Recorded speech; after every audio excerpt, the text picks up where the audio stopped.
So our next speaker is a master at untangling perception and sight and asking us to lean into uncertainty, to surrender to it as a conduit to imagination. And without further delay, it is my honor to introduce to you just an unbelievable speaker, thought leader, neuroscientist, perception expert. I'm going to adulate his ego even further. He is the leader of the Lab of Misfits. And you could translate his name as Beautiful Gamble. Please give a warm harvest welcome to the one and only Beau Lotto.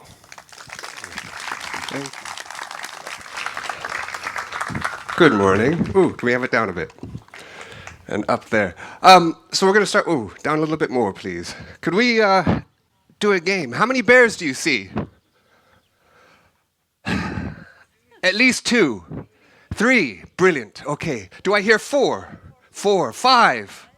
6. Look differently. Imagine differently. Look down in the rocks. Look up in the branches. There are 11 bears there. Right? You see them up here? Down there, there, okay? So what's the point? We got 30 minutes to help you sort of take agency over your imagination because your brain is wired to imagine. You imagine every single moment of every single day. And your ability to adapt and your imagination is your greatest strength. Not only in your personal life, but in life, love, work, in your body. But it's also your greatest barrier. There's nothing good or bad about imagination because you can also imagine terrible things that constrain you, okay? So the difference between growth and constraint with imagination is your agency. Whether you take agency over your own imagination. So I have one aim, which is actually I want you to know less at the end than you think you know now, all right? Because nothing interesting begins with knowing, it begins with not knowing. If you already know it, there's nothing else for you to do that. And to take agency over your brain's innate capacity to evolve its own imagination. And through the power of self-awareness, which we were just hearing about. So my strategy, again, is I want you to know less, but understand more. Right? And so what's the conclusion? Let's begin with the end in mind. If you remember anything, take this away, which is changing how you enter every moment in life will transform your life. It's all about how you enter every single moment. And how you enter is to enter evolvable.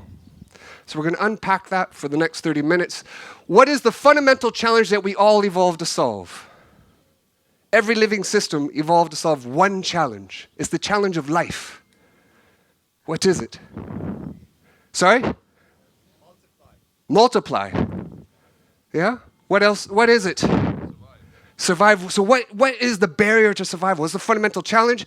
It's that life is change, right? It's not that life changes. Life is literally change. Without change, there is no life. Without movement, there is no space. So life is change. And this is changing at all kinds of levels, not only now, but throughout life. So we have tech, AI, wars, polarization, debt crisis, opportunity gap, wealth gap. All these things are happening simultaneously. But we also have maybe a new leadership in your work or new births or deaths. Right? Every aspect of life is constant change. And more than that, life is also connected. So over here on the left, we have what we typically organize in our life, which we have silos. Right? You have all these dots, and if you move one element, nothing else changes. So we have this illusion of control. That's not life. Life is over here on the right. Life is fundamentally connected. You move one element and everything else changes. Life is a complex adaptive system. It's not linear, it's non-linear. The consequence, how many of you go skiing? Okay, you'll like this. So the consequence is you add the small weight of a skier and everything else changes. Right? That's a non-linear impact of a very small change. You're all wondering whether or not he survives. I'm going to leave you with that question. right? Because your future is literally unpredictable. None of you can make a good decision. It's impossible to make a good decision a priori, right? Because you have no idea whether the decision you make right now is going to be good or bad in the future. None of us know what we're actually doing, right? We're making it up as we go along. This is literally true. Life is not, the world is not a stage. The world is a lab. Life is an experiment, right? So you cannot make good decisions a priori, and yet your success in life, your happiness in life is required making good decisions. So that creates a fundamental question. How can we flourish in a world that doesn't yet exist? We're educating young kids for a world that doesn't yet exist. How can we thrive in that world? And more than that, how can we empower others to thrive in a world that doesn't yet exist? So there's an answer, which is those who respond well to change do well in change. So it's all about how you respond in the moment of change. And people who do not respond well to change diminish. And this is true mentally. This is a source of the decrease in mental health, the inability to respond well to change. Physically, right? If you can't respond well to change, you get hurt, so, right? Relationally. So relationships that don't respond well to change, they also diminish, right? So, and this is also true at the corporate level. Organizations that don't respond well get selected out. Here's some examples. I mean, Kodak is a classic example. They couldn't respond to the very change that they created. Right? So this is all aspects of life. But what does it mean to respond well? So that's easy to say, just respond well, but what does that actually mean? Well, to change with change is not enough. That's like being driftwood. Right? You're constantly reacting. Okay? Nor is it good enough to grow. We all hear like growth mindsets, it's important to grow. But that doesn't work at all, because if you're an asshole, you just become a bigger asshole. Right? So it's not enough just to grow, you just become more of the same. Whereas Darwin had the answer. It's not the most intelligent who survive, nor the strongest.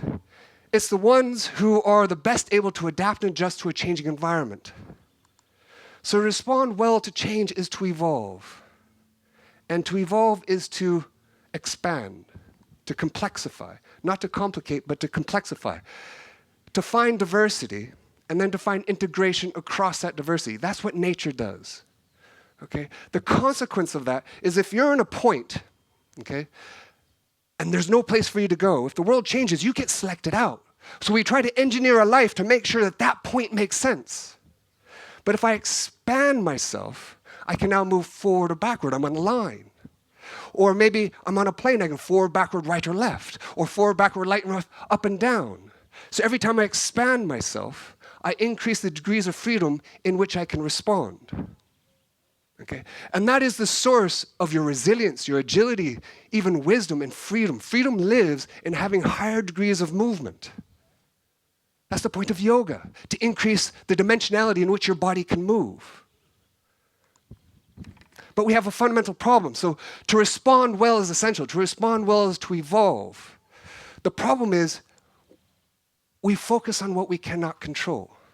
We cannot control our response. Why? Because none of you have free will in the moment. Right? So much so I can read your mind. So I'm going to read your mind right now. I'm going to give you two shapes. These shapes don't have words or names, agreed? Okay, you've never seen them before. So you have two shapes. I'm going to give you two sounds, boo-boo and kiki. All right? Now, you independent, free-thinking people, tell me which of these shapes is kiki and which of these shapes is boo-boo? How many say the one on the left is kiki and the one on the right is boo-boo? Right? I read your mind. Do any of you know why you're doing this? No. And if I give you the words love and hate, how many of you say the one on the left is hate and the one on the right is love, depending on the state of your relationship?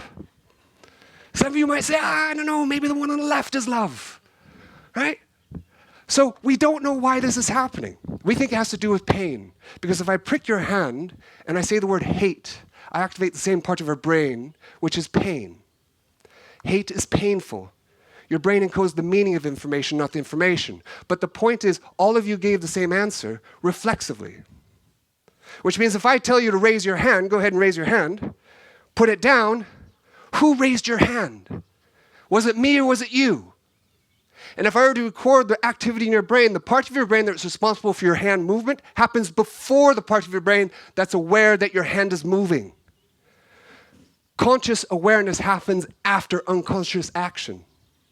But your brain tells yourself a story, say, no, I did that. Right?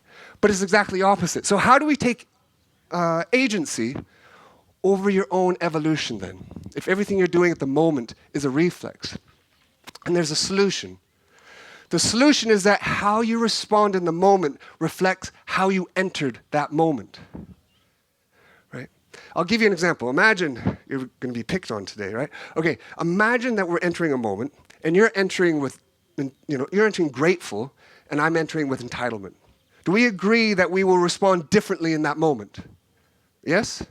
Or if you're entering open and I'm entering closed, or if you're entering, with the desire to give and I'm entering with the desire to receive, we're going to respond reflexively differently to that same information. It'll mean something different. Do you agree? Okay? So how you enter is everything. Your response happens before the moment, which is how you enter is also who you are. This is not a mindset. Right? This is actually who you are. These are what in physics we call your initial conditions, the initial conditions of the system, how the system is entering. This is your way of being in the world. And it's a choice. And this is where freedom and agency live, in deciding how you're going to enter every single moment in life. And consciously changing how you enter life will transform your life. And again, this is just physics. You transform the initial conditions of the system, and you can literally transform that system. This is how you get from a caterpillar to a butterfly. It's the same stuff. It's just changing how it enters.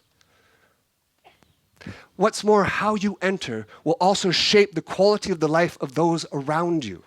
This is not just about you. Right? And I'll come to that in a bit. And some ways of entering are simply better than others in times of change. This is not postmodern relativism. This is science. This is neuroscience. This is physics. Some ways of entering are better than others. And the fact is, none of you will be able to evolve until you're first evolvable. You can't learn if you're not learnable. You can't change if you're not changeable. So you need to enter evolvable in order to evolve. So I have what I call the 10 C's. These are the ways of being. These are the skills, the capacity that your brain evolved in order to evolve itself. Entering with curiosity, courage, consciousness, committed, right? Critical thinking, caring. Entering with calm, where you're balancing your limbic system, your prefrontal cortex. Entering with that sense of completeness. And by the way, deficiency is part of your completeness. If we weren't deficient, we wouldn't be able to evolve. Entering knowing that you're connected, that you impact others by the way you enter, and they impact you, and compassion. We're going to focus on the first three for sake of time, entering with courage. Why do we need to enter with courage? Because your first step from A to B is not B. Your first step from A to B is from A to not A, to let go of what you thought to be true before, right? To expand your imagination, the first step is doubt. It's not confidence, it's not knowing, it's not knowing. The problem is our brain is wired to hate not knowing. We hate to not know. Almost everything in your life is designed to actually increase knowing. During education, you're rewarded for knowing, for getting the right answer. You're rewarded in business for getting the right answer, right? We were punished for being wrong. We were punished for not knowing, and yet that's where the innovation lives. So we trap ourselves with our certainty. One of the biggest barriers to change and changing your imagination, taking agency in your imagination, is your certainty. I call it the certainty trap. You probably have how many of you have said or heard, well, that's it, this is just me, take it or leave it. None of you, right? Or, I cannot change, right? This is the way it is. Well, research has shown that those who believe they can't change don't. And those who believe they can actually do, maybe not in the ways they expected, right? Why are we doing that? Because we're trying to stand still. Why are we trying to still? Because we're trying to stand still in our familiarity, because step into uncertainty during evolution was a bad idea, right? If you weren't sure it was a predator, you were dead. We evolved to take what is unknown and make it known. And when we experience uncertainty, our cortisol levels increase, our immune system starts degrading, our brain cells start dying. Right?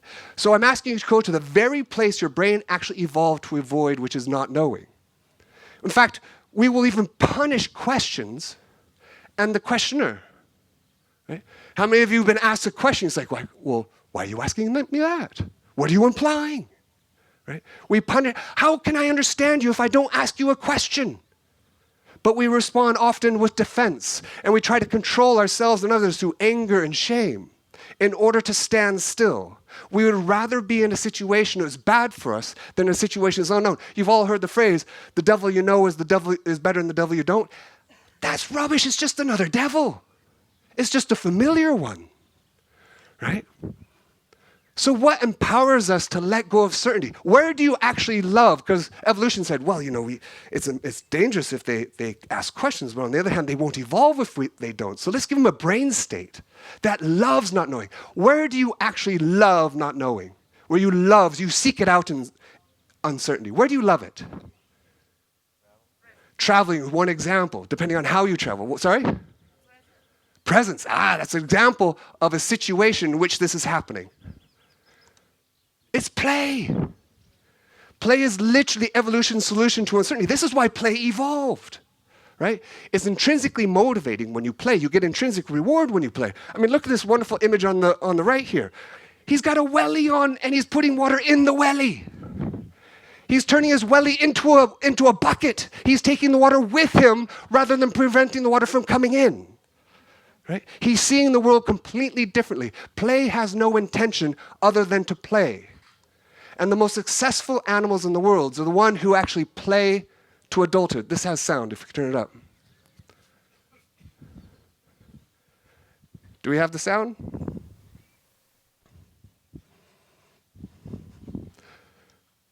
We'll find out. It's just a lovely song. There's no reason for making these bubbles other than to make them. Okay? So, we've now stepped into uncertainty. I should try to read your mind in something else now.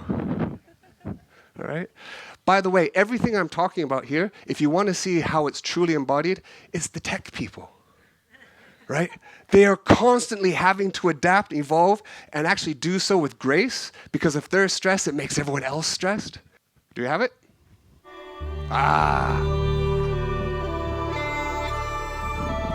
Thank you. All right, so what empowers play? It's curiosity. So we have courage and curiosity, right? Curiosity is the beginning of play. And curiosity is one of the most amazing brain states. It's one of the most beautiful brain states. It releases serotonin, it releases dopamine. It actually increases your longevity. People who are more curious live longer than people who aren't. People who play longer also live longer, right? Curiosity begins with awe and wonder. And in fact, we did a study with Cirque du Soleil where we measured the impact. We were the first people to measure what happens in your brain when you experience awe and wonder. Okay? And what we discovered is not unlike the experience you have in your brain when you're under psilocybin. So psilocybin is actually hacking the awe and wonder networks in some sense. And what we and others have discovered is that actually it increases your connectivity, increases pro-social behavior when you're experiencing awe and wonder. Okay. It also decreases your need for knowing. It increases your desire to not know. And it also increases your appetite for risk. And you're better able at taking risk with curiosity and awe, inspired by awe and wonder. Okay? And by the way, there's nothing awesome about the world. Right? It's just photons, as we were hearing before. It's just energy. It's a way of looking at the world. And the source of awe and wonder is in finding the impossible in the common, the magic in the everyday. And if you look around you, it's everywhere.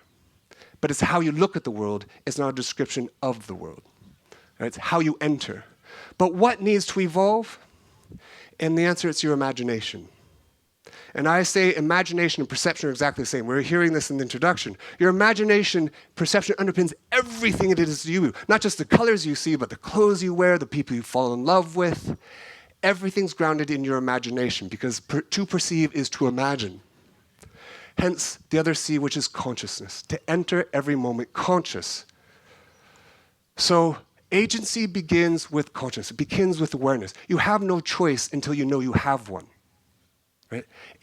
Awareness is empowering agency, and agency ends with accountability, because if you're not accountable for the consequences of your choice, there's no basis from which your brain can actually update its network.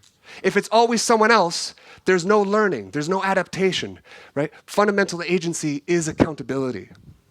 So how many of you are seeing the world accurately? No one. How did you get here if you're not seeing the world accurately? Right? I think all of us think we see the world accurately, just that sometimes we get it wrong, right? But in fact, your brain did not evolve to see the world accurately. It wouldn't be useful to see the world accurately because the world doesn't come with instructions. It doesn't tell you what to do. Your brain is necessarily empirical. You learn through trial and error. Error is fundamental to your success in life. In evolution, it's called form from failure. Your brain in evolution only updates itself when you fail, not when you succeed. Right? We are evolved to not die, which is not the same as evolved to live. And what we perceive is the history of not what the thing turned out to be, is the history of what we perceived before. Right? So here's an example. This is an illusion I made many years ago. You saw a dark brown tile at the top and a light orange tile at the side. That is your perceptual reality. You bet your life that they are different, when in fact they're exactly the same. That is your physical reality, and this is your perceptual reality. Nothing is changing. All that's changing is the meaning grounded in your history. And not just your history, the history of your family, the history of your organization, the history of your evolutionary ancestors. Right? Your brain is literally a physical manifestation of that history, most of which didn't even belong to you. And this is true at the most fundamental level of seeing brightness. Even jellyfish see brightness, and they don't even have a brain. Right? So what's true here is true all the way up. Which means that what you imagine now is what you expect to imagine. So I'm going to play you a sound string, and you can either hear it as brainstorm or green needle.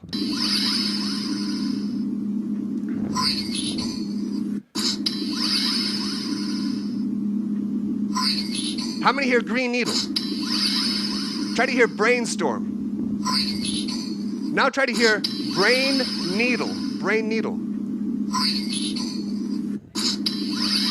Nothing's changing. All that's changing is your expectation. We're just listening to a sound string. Right? We can listen to this all day. Some of us do. Right? Which means when it comes to perception, we're just like this frog. And perception underpins everything it is to be you. And I don't mean metaphorically like this frog. We are literally like this frog.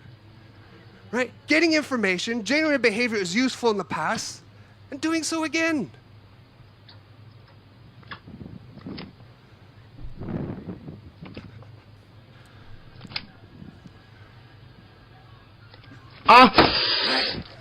We are so like that frog. When it doesn't go quite our way, we get a bit annoyed, none of which even existed in the first place. Right? And what's more, these imaginations don't stay private to you. You project them into the world. This screen is not blue, as we're hearing. Right? The color couldn't be closer to you. It's inside your head.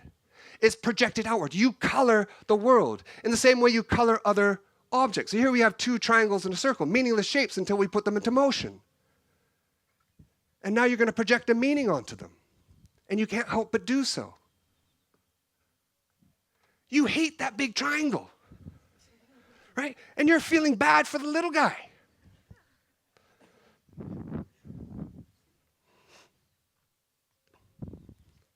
And now you're worried for the circle. This is a horror film. Uh-oh, yeah. You can hear the music. I'm going to stop it there. You're all wondering what happens to the circle. And the answer is nothing. It was a circle. Right? You projected everything onto it. Everything I'm saying to you right now is literally meaningless. Right? All you're getting is vibrations in your ear, and you're projecting the meaning onto me. right? Every personality you've ever perceived, just like every color, is inside you projected outward. It has to be that way. This is not a metaphor, this is literally true. What's more, you color other people. You color other people according to your history, your assumptions, your biases. By the way, assumptions and biases you can never let go of. You can never step outside the box because all you ever do is step inside a new box. You can never live without assumptions or bias. I can't take a step without assumptions. My legs aren't going to give away. The floor is not going to give away. You can't live without them. The constraint is not knowing what they are and in not admitting that you have them. Right? And we project these meanings onto others. So changing what you imagine can change what you see. And this is literal transformation. Again, I'm talking literal transformation of perception. So here's an example. Here we have a wireframe diamond, and we're going to put it into motion. You're going to imagine looking down on it, but I want you to change your imagination. I want you to imagine you're looking up at it. Sometimes it helps to blur your eyes and blink, and suddenly it will go in the opposite direction. How many can get it to flip? Blur your eyes, look around it, blink. How many can get it to flip now? And every time you blink, it'll go in the opposite direction. You're literally flipping between two alternative realities, right? Depending on how you imagine it. Okay? So who needs to evolve? It's all of us. Right? Because you cannot create a culture. None of us can create a culture. Cultures emerge from the way people interact, in the same way the whirlpool emerges from the interaction of the water molecules. Okay? Again, life is a complex system. So culture emerges from the way we interact, our collective way of being. And this is because our brains are contagious. Joy is contagious. Hate is contagious. You infect or are infected by others. In the same way that these metronomes are contagious. We put them into motion, completely out of sync, and they will now synchronize. Our brains do the same thing.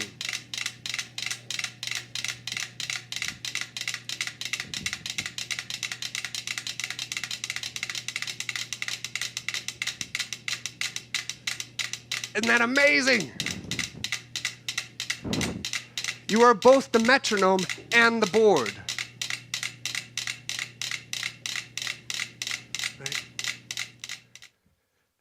So here's an examples of how to be with others, right? Supportive, leading by example, right?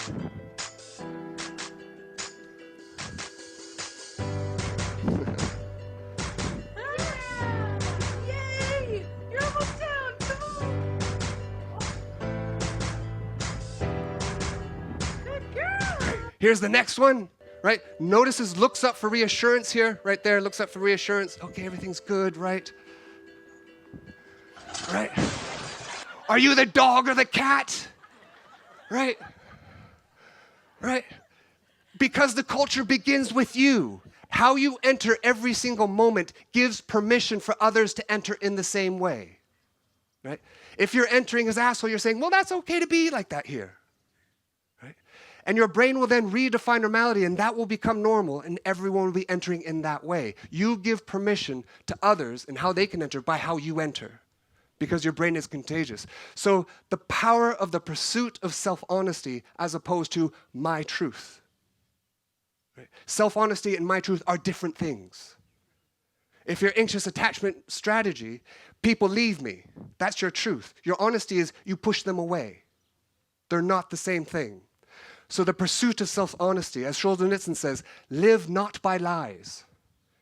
And after this, we're going to give you a tool. It's a bit like functional health for your mind, where you can actually go there and actually discover, how am I entering every moment in life, in my relationships, in every aspect. And so where can you practice this? We're going to bring it down to this. Where can you practice all of this? And it's in conflict. I want you to be in conflict all weekend. Yeah? Conflict is to be in a situation that's different from what you expect. You're in conflict. Okay? Conflict is the only place your brain can learn. To be in a place where you don't know. By definition, that's the only place you can learn. And yet in conflict, we enter to win and not learn. If you are in conflict, it's as if you and I are on the opposite ends of a rope, and I'm trying to prove you wrong to pull you towards me, and you're trying to do exactly opposite, prove me wrong and to pull me towards you. Notice we enter conflict with desire to stand still and to move another person. Right? You only learn when you move. And I don't mean towards or away from something, just away from where you are. And yet, only place we can learn, we try to stand still. So how you are in conflict reflects and predicts who you are as a person, the quality of relations, and the resilience of an organization. It all comes down to conflict, right? Typically, we enter conflict with certainty, with answers to convince someone, to be validated. How can I validate you if I don't even understand you? Right? Instead, if you want to save all kinds of money on couples therapy, right, and consultancy, the problem is not conflict. The problem is how you're entering it. If instead you enter with these 10 C's, enter with a question, enter with compassion, enter with a desire to understand. Not with a question like, I was right, wasn't I? That's not the question we're looking for, right? And when you enter with the true desire to understand another and yourself through that process, conflict literally becomes the engine of discovery and the source of well-being. Because we get an intrinsic reward when we discover, when we understand. Because to discover, to understand something gives us our greatest need. So instead of telling you, I want you to feel it, we're going to stand up. I want you to feel your greatest need. Stand up. We're going to conduct a piece of music together. We need this loud. Okay, I'm a terrible conductor, so if I can do this, you can all do this. All right? All right, you ready? Yes? Okay, here we go.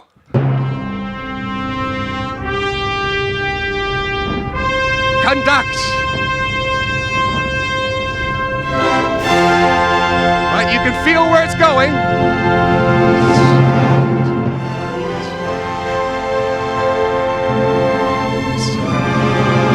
Ready for it? You ready?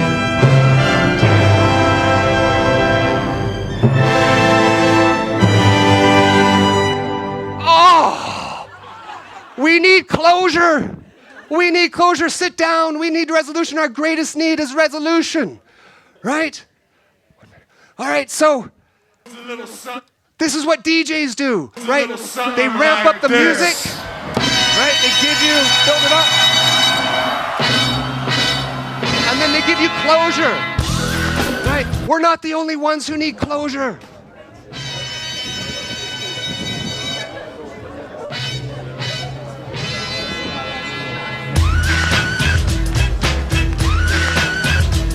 I love the guy on the left.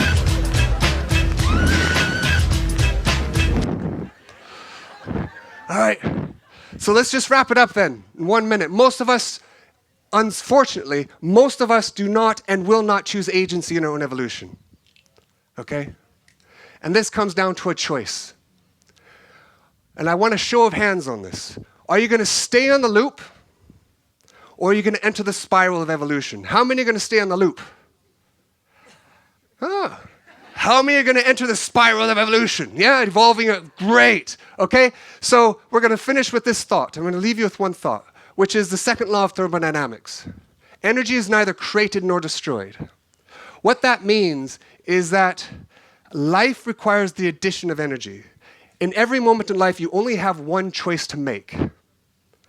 Are you going to add energy, or are you going to consume energy? Because energy is neither created nor destroyed, it's just a transfer. And so the reality is sometimes we have to consume energy, okay? But that energy does not come from nowhere. It comes from someone else or something else.